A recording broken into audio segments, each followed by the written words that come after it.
আসসালামু আলাইকুম রহমতুল্লাহি ওয়া বারাকাতুহু। সুপ্রিয় দেশবাসী, আপনারা জানেন ভারত থেকে ছেড়ে দেওয়া পানি এবং বাংলাদেশে মুষলধারে বৃষ্টির কারণে বাংলাদেশের অসংখ্য জেলা কিন্তু আজ প্লাবিত। বিশেষ করে ফেনী, ছাগলনাইয়া, নোয়াখালী, পরশুরাম, কুমিল্লা, আখাউড়া এবং হবিগঞ্জ, সিলেট বিভাগের অসংখ্য জায়গা বিপদসীমার উপর দিয়ে কিন্তু পানি অতিক্রম করছে।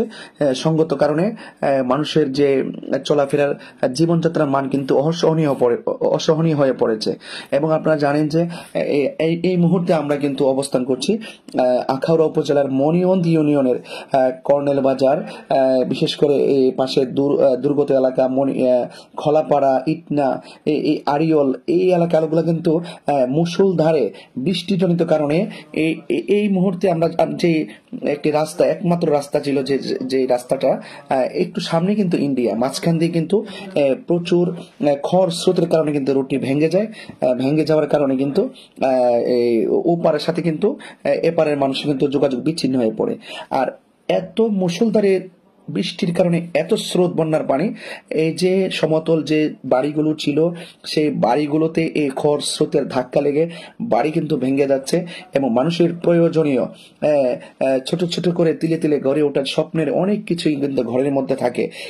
এই স্বপ্নের এই খুঁটিনাটি জিনিসগুলো কিন্তু বন্যার পানিতে ভেসে যাচ্ছে। এবং তারা শুধু একটা কথাই বলছে যে আমাদের 30 বছরের ভিতরে আমরা এই এলাকাতে এরকম ভয়াবহ বন্যা দেখি নাই। সুতরাং আমি দেশবাসীর কাছে আমি উদাত্ত আহ্বান করব, আজকে আমরা ব্রাহ্মণবাড়িয়া জেলা আহলুস সুন্নাত ওয়াল জামাতের উদ্যোগে আজকে আমরা আখাউড়াবাসীর পাশে এসে দাঁড়িয়েছি। আমি বিত্তশালী মানুষদের, প্রত্যেকটা জেলায় কিন্তু অনেক প্রভাবশালী এবং অনেক বিত্তশালী মানুষ থাকেন।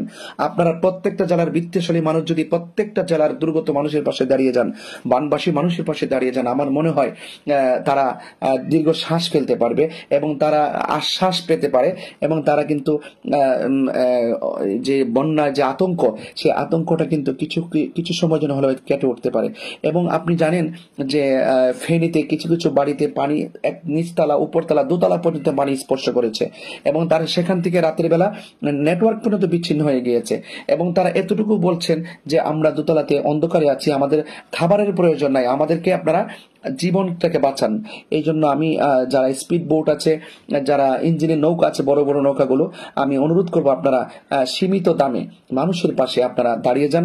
এবং আমি এতটুকু বলবো, আজকে জানেন যে আমরা যখন ত্রাণ দিতে আসি অনেক মানুষ কিন্তু ফেসবুকে আমাদেরকে নিয়ে ট্রল করার চেষ্টা করে। আরে ভাই, ট্রল করলে পরে করেন, আপনি যদি সমালোচনা করেন পরে করেন, আগে মানুষের পাশে, বিপদের পাশে দাঁড়ান, মানুষের পাশে দাঁড়ান, মানুষের বিপদে মানুষের কাছে আসুন। ফেসবুকে বন্যার পানি দেখা আর ওই বন্যার খরস্রোত বাস্তবে কিন্তু উপলব্ধি করা এক জিনিস না। মানুষ অনেক কষ্টে আছে ভাই, আপনারা সবাই বন্যার্থ মানুষের পাশে আসুন প্লিজ। আপনার যার যে তৌফিক আছে তা নিয়ে তাদের পাশে দাঁড়িয়ে